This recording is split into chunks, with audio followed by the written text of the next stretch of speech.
for joining me today. Today I will be demonstrating on how I use kefir, how I take it out of my jar here that's been fermenting for about 48 hours. It's kind of cold at the moment, so it takes a little bit longer to ferment. Usually during the summer it can take anywhere from 8 hours to 24 hours to ferment. During the winter time, because of the cooler temperatures, it can take upwards of 48 hours. But what you want to look for a finished kefir is this little bit of white stuff down in the bottom is whey. And so you want to get your kefir to where it kind of looks a little bit chunky. That's when you know it's really, at the perfect stage. If you let it go for longer, you'll build up that white stuff down in the bottom, the whey, and you can actually make your own kefir cheese once it gets to that point. But today, I'm going to show you how to take your kefir and make it into a smoothie. In my container here, I've got spinach, baby spinach, a couple of bananas, and I've also got a sprinkle of blackstrap molasses. Blackstrap molasses has some really good properties to it. It's high in potassium and calcium, and it just has a load of benefits. So that's what I've got in my mixer at the moment. So the other thing that you'll need for straining out your kefir, I'm just going to put it directly into my blender, so I don't have to put it in any other jars. If you want to, you can strain it out into other jars and put it in your refrigerator and drink it later. You can add sugar to it, you can add cocoa powder. I've made it in the past where I've strained it out, I've added a little bit of cocoa powder and sugar and shook it up, and it tasted kind of like a chocolate mousse. It was quite delicious. So, first things first, number one, never rinse your kefir grains in water. If they do need to be rinsed, you want to rinse them off in milk. And the milk you would like to use is whole milk, and do not get ultra pasteurized because it will not properly feed your grains. They feed on lactose, so what you're going to come out with is a little to no lactose fermented drink. So let's get started. First, you want a strainer to get your grains out of. You want another jar ready for you to take your grains that you've strained out and put into a fresh jar. The other thing is I like to just keep a ring and take a piece of paper towel and put it over the top.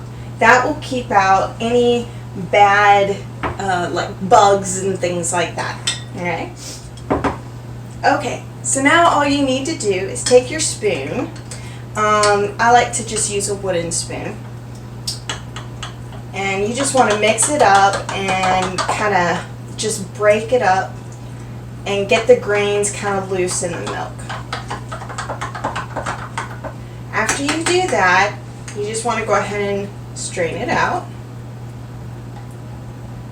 Just a little bit at a time, and then work your spoon back and forth to kind of work the finished product down through, because it is going to be kind of thick. And so we'll just continue this process until I've emptied the whole jar.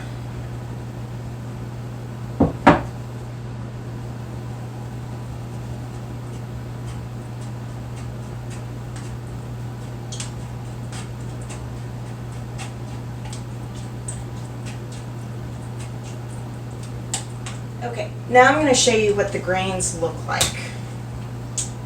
This is what they look like. It kind of looks like cauliflower.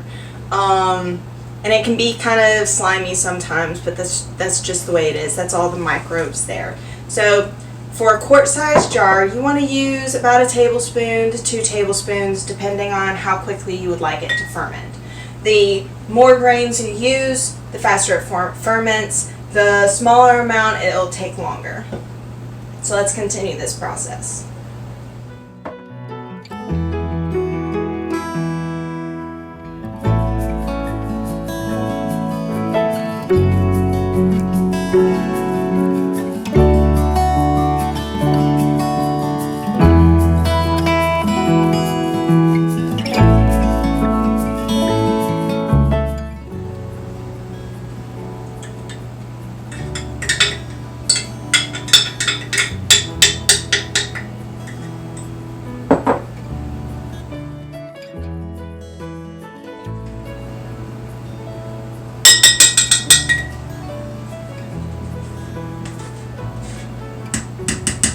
Okay, now that I've got this all strained out, what I'm going to do is, I'm not going to blend this on the camera, but this is what I use for my smoothie. This makes 3 servings, and it's the perfect amount. You got the bananas, you've got the spinach, the molasses, and I do put a little bit of stevia in here as well, because sometimes the kefir can have a bit of a sour taste to it, which is completely normal.